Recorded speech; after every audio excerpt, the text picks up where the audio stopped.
जय गुरु जी, शुक्राना गुरु जी। संगत जी, आज हम पढ़ेंगे शिव पुराण में बटुक पूजा की कथा। प्राचीन काल में दधीची नाम का एक महान ऋषि हुए हैं। वे बहुत ही धर्मात्मा, वेदों के ज्ञाता तथा शिव जी के भक्त थे। उनके एक पुत्र हुआ, उसका नाम उन्होंने सुदर्शन रखा। वह भी अपने पिता दधीची की तरह ही सर्वगुण संपन्न था, परंतु उसकी पत्नी, जिसका नाम टुकला था, वह उच्च कुल से संबंधित नहीं थी। टुकला ने अपने पति को अपने अधीन कर लिया था। उसके 4 पुत्र उत्पन्न हुए। एक दिन महर्षि दधीची को अपनी जाति वालों से मिलने के लिए किसी गांव में जाना था। उन्होंने अपने पुत्र सुदर्शन से कहा, मुझे एक आवश्यक कार्य से गांव जाना है, इसलिए तुम शिव जी का पूजन करो।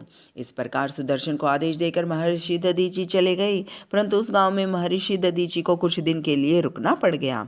इधर सुदर्शन भगवान शिव का पूजन करता रहा। कुछ दिन बाद शिवरात्रि का पर्व आया। इस पर्व पर सब नर नारी उपवास रखते हैं और शिव जी का पूजन करते हैं। सुदर्शन ने भी उपवास रखा और शिव जी भगवान का पूजन किया। रात्रि में उसे घर के अंदर जाना पड़ गया तो उसकी पत्नी ने उसे कामास्त कर लिया। वह पत्नी के साथ रहा और उसके बाद बिना शुद्ध हुए ही शिव पूजन में तल्लीन हो गया।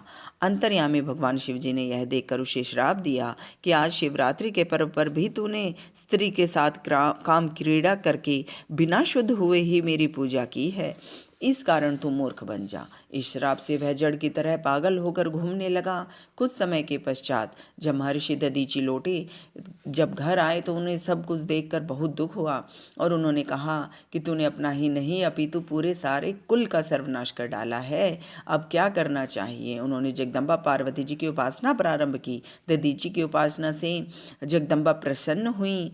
उन्होंने कहा, दधीची की प्रार्थना करने पर पार्वती जी ने उनके पुत्र सुदर्शन को शिव जी के चरणों में डालकर उनसे प्रार्थना की कि हे स्वामी, यह सुदर्शन तो मेरा पुत्र है। इतना कहकर उसे यज्ञोपवीत धारण कराकर 16 अक्षरों वाले शिव गायत्री मंत्र की दीक्षा दी।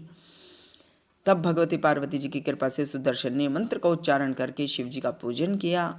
इस पूजन से भगवान शिव जी उससे प्रसन्न हुए और बोले, हे पुत्र, मैं तुमसे प्रसन्न हूँ।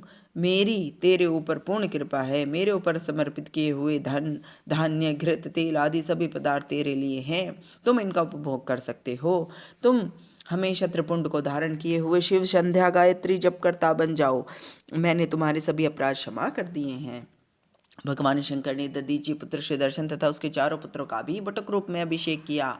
इसके बाद भगवान शिव ने उनसे कहा, हे पुत्रों, तुम में से जो भी पूरा बटुक रूप बनेगा वह इस संसार में पूजनीय होगा। तुम्हारा जो भी पूजन करेगा मैं उसका इतना सम्मान करूंगा कि उसके द्वारा तुम्हारे पूजन को अपना पूजन समझूंगा। इस प्रकार सुदर्शन शिव जी से अभिषेक प्राप्त कर संसार में बटुक नाम से प्रसिद्ध हो गए। इस कारण शुभ तथा अशुभ दोनों कार्यों में बटुक पूजा करनी चाहिए। जय गुरु जी, शुक्राना गुरु जी। ओम नमः शिवाय। शिव जी सदा सहाय। ओम नमः शिवाय। गुरु जी सदा सहाय।